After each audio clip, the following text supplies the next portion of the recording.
Hello everyone, welcome back to my channel Jeel English.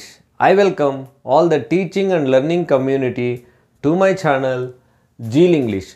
ఈ sentences ని చూడండి. This is a worth seeing movie. Mumbai is a worth seeing city. Delhi has many worth seeing places. మరి ఈ sentencesలో మీరు ఏదైనా మిస్టేక్ని identify చేశారా లేదంటే కరెక్ట్గా ఉందా అది తెలియాలంటే మనకు రూల్ పొజిషన్ తెలియాలి, గ్రామర్ కాన్సెప్ట్ తెలియాలి. గ్రామర్ కంటెంట్ని తెలుసుకున్నామంటే స్పోకెన్ ఫార్మాట్ ఆటోమేటిక్గా పర్ఫెక్షన్ వచ్చేస్తుంది. చూడండి, వర్త్ సీయింగ్ అనేది ఒక అడ్జెక్టివ్ ఫ్రేజ్. ఈ మనందరికీ తెలిసిన విషయం ఏమంటే అడ్జెక్టివ్ ఎప్పుడు వచ్చినా కూడా నౌన్ కన్నా ముందు వస్తుంది. ఫర్ ఎగ్జాంపుల్ చూడండి, నైస్ కార్. మరి దీంట్లో పార్ట్స్ ఆఫ్ స్పీచ్ ఏది? Car is a noun, nice is an adjective. మరి యాడ్జెక్టివ్ అనేది ఎక్కడ వచ్చింది? నౌన్కి ముందర వచ్చింది. మరి వర్త్ సీయింగ్ అనేది adjective phrase.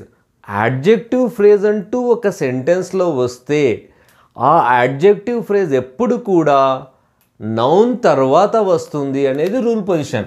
So worth seeing comes after a noun. So this is the rule position. ఇప్పుడు చూద్దాం ఈ సెంటెన్సెస్ని మళ్ళీ ఒకసారి. This is a worth seeing movie. మరి ఇక్కడ వర్త్ సీయింగ్ అనేది పార్ట్స్ ఆఫ్ స్పీచ్ ఏది? It's an adjective phrase. మరి యాడ్జెక్టివ్ ఫ్రేజ్ ఎక్కడ వస్తుంది? నౌన్ తర్వాత వస్తుంది అని చెప్పాం.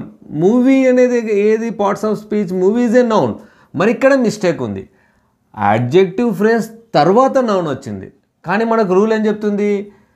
నౌన్ తర్వాత అడ్జెక్టివ్ ఫ్రేజ్ రావాలి. అంటే ఇక్కడ మూవీని నౌన్ని మనం ఇక్కడికి తీసుకురావాలి. So this is the correct usage. This is a movie worth seeing అని చెప్పాలి spoken ఫార్మేట్లో.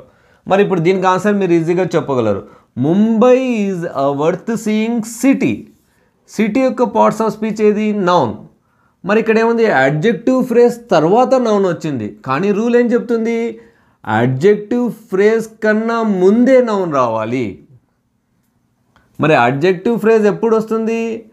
It comes after a noun. So ఇక్కడ ఉండే నౌన్ని మనము యాడ్జెక్టివ్ ఫ్రేజ్ ముందుకు తీసుకొచ్చి మనం మాట్లాడాలి. Mumbai is a city worth seeing అని చెప్పాలి. Next, Delhi has many worth seeing places. మరి దీంట్లో కరెక్షన్ ఏం చేయాలి మనము? ప్లేసెస్ అనేది నౌన్. నౌన్ ఎక్కడొచ్చింది? యాడ్జెక్టివ్ ఫ్రేజ్ తర్వాత వచ్చింది, కానీ రూల్ ఏం చెప్తుంది? గ్రామర్ పాయింట్ ఆఫ్ వ్యూలో రూల్ ఏం చెప్తుంది? నౌన్ అనేది వర్త్ సీయింగ్ కన్నా ముందే రాయాలి. సో ఇది correct usage. Delhi has many places worth seeing.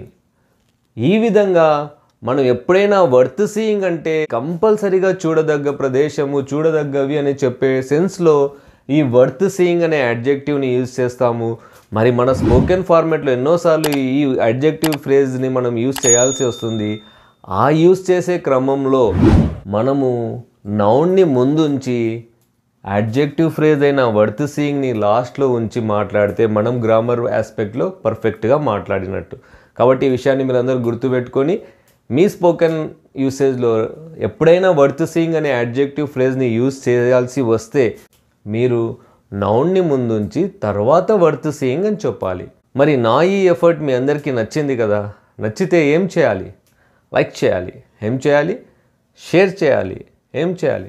Subscribe చేయాలి zeal English. Thanks for watching. We will meet with another useful video. Till then, take care. Bye.